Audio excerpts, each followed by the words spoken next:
सरकारी खजाने की सुरक्षा का जिम्मा जिन हाथों में होता है, उन्हीं हाथों में अगर लालच की खुजली हो जाए तो समझ लीजिए कि ड्रेनेज खंड जैसा ही खेल होने वाला है। सिद्धार्थ नगर में सरकारी धन को ठिकाने लगाने के लिए एक ऐसी पटकथा लिखी गई जो किसी भी क्राइम थ्रिलर को मात दे दे।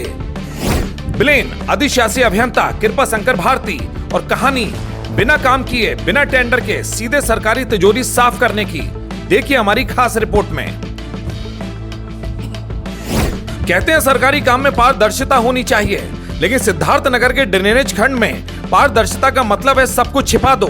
साहब ने टेंडर के लिए ऐसे अखबार चुने जो शायद साहब और खुद ठेकेदार भी ना पढ़ते हो। इंटरनेट का जमाना है, लेकिन साहब को ऑफलाइन खेलने का शौक है, क्योंकि फाइलों के नीचे दबे खेल कंप्यूटर की स्क्रीन पर कहां दिखते हैं। नियमों की तो ऐसी धज्जियां उड़ाई गई कि सरकारी दफ्तर का नोटिस बोर्ड भी शर्म से लाल हो गया। उस पर निविदा का एक रत्ती भर भी जिक्र नहीं। और हद तो तब हो गई जब 1 जून को ठेकेदार फॉर्म चिल्लाते रहे, लेकिन अंदर साहब फर्जी भुगतान की खिचड़ी पकाने में व्यस्त थे। जनाब, नौकरी है या लुका छुपी का खेल? जब पोल खुली और ठेकेदारों ने सवाल पूछे तो साहब का कलेजा कांप गया और अब मौखिक रूप से कह रहे हैं टेंडर निरस्त हो गया। अरे साहब, लिखित में क्यों नहीं? डर किस बात का है? कहीं ऐसा तो नहीं कि लिखित आदेश निकलते ही फर्जीवाड़े की पूरी कहानी आपके गले की फांस बन जाएगी? मेरा नाम जयंती पांडे है।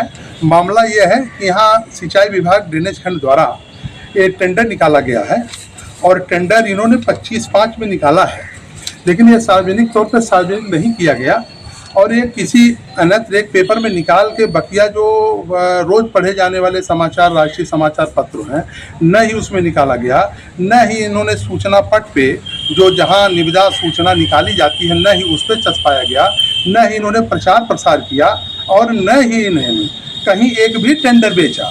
2-4 ठेकेदारों ने उस निविदा निकली हुई निविदा में पूछा तो इन्होंने कहा कि निविदा को जो कैंसिल कर दिया गया।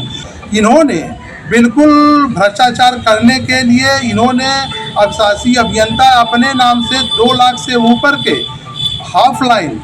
ऑफलाइन जो है इन्होंने टेंडर निकाला है कि जिससे इसमें चोरी की जा सके, जिसमें इसमें बैक डेटिंग की जा सके, अपने हिसाब से मनमाना किया जा सके। ये चीज़ें इनको द्वारा किया गया है, जो कि ये बिल्कुल सरासर ये गलत है। तो सुना आपने, ठेकेदारों का गुस्सा जायज है। जब जनता के गाढ़े पसीने की कमाई को चहतों की रेवड़ी बनाकर बांटा जाए तो व्यवस्था पर सवाल उठना लाजमी है। सिद्धार्थ नगर के इस ड्रेनेज खंड का खेल तो सिर्फ एक बानगी है। सवाल तो यह है कि क्या विभाग के बड़े अफसर इस मौन पर अपनी चुप्पी तोड़ेंगे या कृपा शंकर भारती जी को सब चलता है कि खुली छूट मिली रहेगी? फिलहाल ठेकेदारों का सब्र और साहब का मौखिक यू टर्न, कहानी में सस्पेंस अभी बाकी है और हम भी इंतजार कर रहे हैं उस लिखित आदेश का जो शायद साहब की नींद हराम करने के लिए काफी है।